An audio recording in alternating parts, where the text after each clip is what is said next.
अस्सलाम वालेकुम, मेरा नाम डॉक्टर कमर ज़मान है और मैं शिफा इंटरनेशनल हॉस्पिटल में न्यूरोलॉजिस्ट हूँ। और हमारा आज का मौजू है सेरेब्रल पाल्सी। कोई कहते हैं जी दिमाग की रग बंद हो गई है। कुछ लोग उनको फ़ाल्स होप देते हैं कि जी आपका बच्चा बड़ा होगा तो बिल्कुल ठीक हो जाएगा। और कुछ लोगों को बिल्कुल होपलेस किया होता है कि जी कोई इलाज नहीं है, मतलब कोई ट्रीटमेंट नहीं है, तो वो बिल्कुल मायूस हो जाते हैं। सेरेब्रल पाल्सी जो है ना स्टैटिक डिसऑर्डर है बच्चों का, जिसमें जो है बेसिकली प्रेगनेंसी या डिलीवरी के दौरान ऑक्सीजन की कमी की वजह से दिमाग को डैमेज हो जाता है। अर्ली रिहैब बहुत इंपॉर्टेंट है। अगर आप रिहैब या फिजियो नहीं करते तो उनके बच्चों के कंट्रैक्चर्स बनना स्टार्ट होते हैं, उनके पाँव फिक्स हो जाते हैं, हाथ फिक्स हो जाते हैं। एक दफ़ा फिक्स हो जाए तो फिर जो है ना उनको आम फिजियो या दवाइयों से मैनेज करना मुश्किल है, फिर ऑपरेशन सर्जरी तक जाना पड़ता है और बाधा उससे भी करेक्ट नहीं होती। उसको प्रिवेंट चलें आप नहीं कर सकते। एट द बर्थ वो इवेंट हो गया, उसका ब्रेन डैमेज हो गया, लेकिन वो कितना उसको ओवरऑल कितने लंबे अरसे तक उसको फंक्शनल आप रख सकते हैं, कितना उस बच्चे को पेन से, दर्द से, तकलीफ से आप बचा सकते हैं, वो आपके कंट्रोल में है।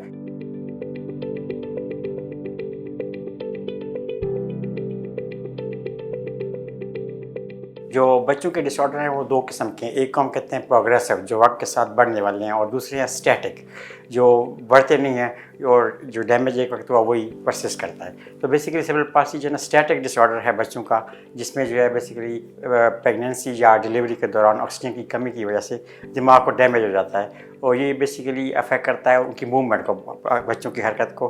तो ये आप कह सकते हैं कि जी ये बच्चों की मोटर डिसऑर्डर है जो स्टैटिक है, वक्त के साथ बढ़ता नहीं है, और ऑक्सीजन की कमी या ब्रेन डैमेज के साथ लिंक है इसका।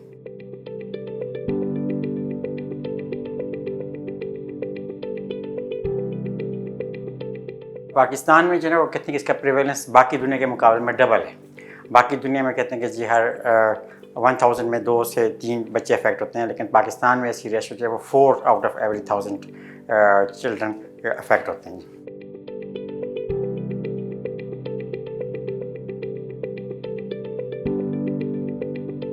इसमें बेसिक इशू मदर का होता है कि बच्चे को जो है ऑक्सीजन एडिक्वेट नहीं मिल सकती। उसकी रीज़न मदर का प्रेगनेंसी के दौरान इन्फेक्शन का होना, या कोई ख़ास केमिकल अवेलेबल नहीं होते, या फिर कोई ऐसी दवाइयाँ मदर ले रही है जो ब्रेन को अफेक्ट कर सकती हैं, या फिर ड्यूरिंग डिलीवरी ब्लड प्रेशर का बहुत ज़्यादा होना या बहुत लो होना, या सी सेक्शन जैसे हो रहा था उस दौरान बच्चे को जब ब्लड एडिक्वेट नहीं मिलता, तो उससे जो सारे फैक्टर जिनसे दिमाग अफेक्ट हो सकता है बच्चे का, वो सेरेब्रल पाल्सी कर सकते हैं।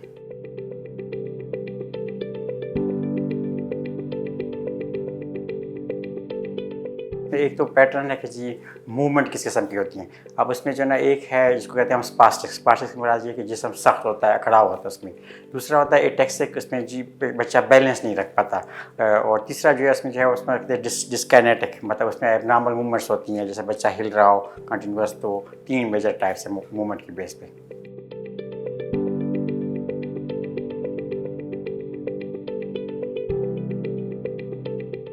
यूजली देखें ये जो है ना बात अर्ली या पैदाइश के वक्त हमें इस पर अलामात का अंदाज़ा नहीं होता।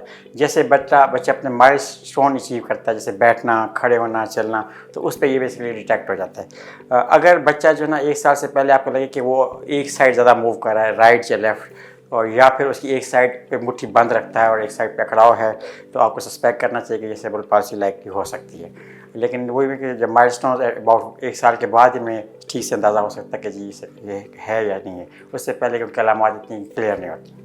हाँ, उसके बाद कि इसमें जो है ना वो डिपेंड करता है कि जो 3 टाइप्स हमने बताई हैं कि या तो स्पास्टिक होगा, उसमें अकड़ाव होगा, या फिर जो बैलेंस नहीं रख सकेगा बच्चा, या फिर एबनॉर्मल मूवमेंट्स आपको मिलेंगी।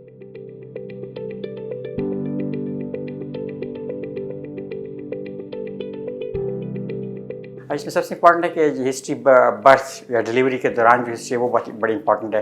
बेसिकली आपने क्वेश्चन करना था क्या उस दौरान कोई ब्लड प्रेशर लो हुआ था, या कोई सिजेरियन सेक्शन की ज़रूरत पड़ी हो, या बच्चे को ऑक्सीजन की रिक्वायरमेंट तो नहीं हुई थी। अगर ये इवेंट मौजूद हैं तो ये फैक्टर जो मोस्ट लाइकली आपको इस डायग्नोसिस ले सकता है। तो इसको तशखीस के लिए एक तो क्लिनिकल एग्जाम मुआयना है कि आप देखते हैं कि जी बच्चे की एक साइड सख्त है या इम्बैलेंस है, और फिर आप इमेजिंग कर लेते हैं, सीटी स्कैन या MRI, उस पर जो ब्रेन डैमेज हो आपको वो क्लियर नज़र आ जाता है।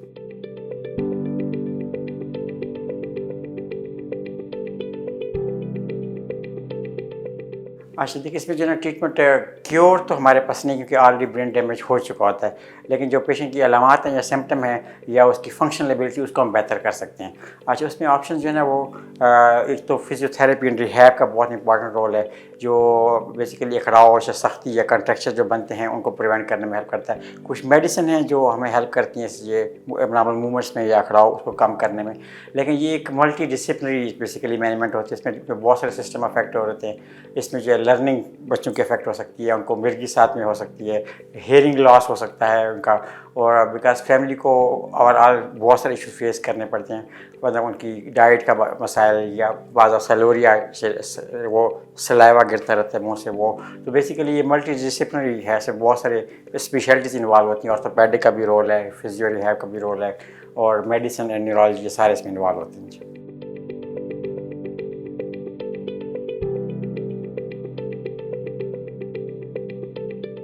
अर्ली रिहैब बहुत इंपॉर्टेंट है। अगर आप रिहैब या फिजियो नहीं करते तो उनके बच्चों के कंट्रैक्चर्स बनना स्टार्ट होते हैं, उनके पाँव फिक्स हो जाते हैं, हाथ फिक्स हो जाते हैं।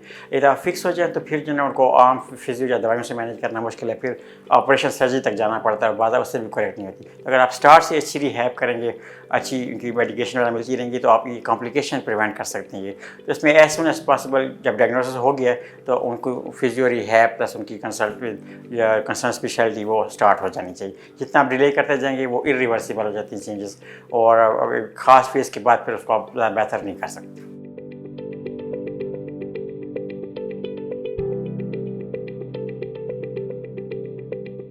देखिए इसमें जो बेसिकली जो है वो जो काज ऑफ डेथ है वो मोस्ट कॉमन लाइक इन्फेक्शंस, बार इन्फेक्शंस का होना, ये आज इन्फेक्शन में मोस्ट कॉमन रेस्पिरेटरी एस्पिरेट कर जाते हैं, यूरिनरी ट्रैक इन्फेक्शन है ये। अदरवाइज़ ये कोई ऐसा डिसऑर्डर नहीं कि इससे कोई मरीज़ की लाइफ को फौरी खतरा हो। तो डिपेंड करता है कि पेशेंट को कितना अच्छा मैनेज किया जाता है, लाइक फीडिंग वगैरह कैसे दी जाती है उनको, क्या इन्फेक्शंस को ट्रीट किया जाता है या नहीं। अगर जो पेशेंट को ट्रीट नहीं किया जाता, उसका ख्याल नहीं रखा जाता, फिर उसमें अर्ली डेथ है, विद इन 2 to 3 years बहुत सारे बच्चे डेथ हो जाती हैं। और बहुत सारे बच्चे उनके नॉर्मल लाइफ एक्सपेक्टेंसी भी उनकी मतलब वो नॉर्मल एज तक भी जा सकते हैं अगर उनको बेहतर ट्रीट किया जाए, कॉम्प्लिकेशन को बर वक्त मैनेज किया जाए और एंटीबायोटिक दी जाए।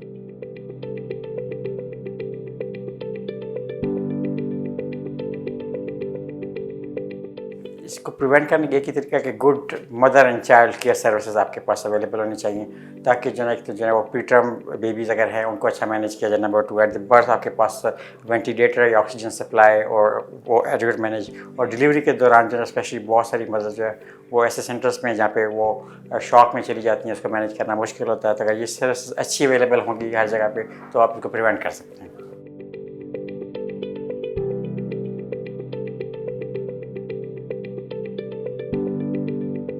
बहुत सारी जगह पे लोगों ने उनको डिफरेंट बातें बताई होती हैं।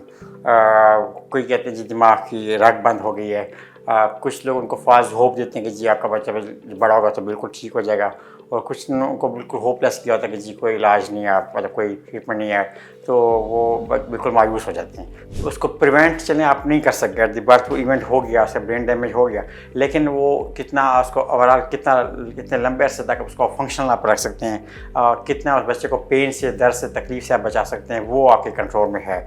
उसमें वही इंपॉर्टेंट ये है कि फिजियो रिहैब अगर आप बहुत अच्छी करती हैं, इसमें बहुत सारी ऑप्शंस हैं, जिसमें बाज़ वजह कुछ मेडिकेशन वो हेल्प करती हैं, कुछ इंजेक्शन है, बोटॉक्स का इंजेक्शन वो यूज़ होता है, कुछ सर्जरीज़ हैं जो इस चीज़ को बेहतर करने में हेल्प कर सकती हैं। हाँ, इसके अलावा जो है न्यूट्रिशनिस्ट जो फीडिंग वगैरह वो उसमें हेल्प कर सकते हैं, कि मल्टीपल स्पेशलिटीज़ हैं जो आपकी टोटल डिफरेंस ला सकती हैं।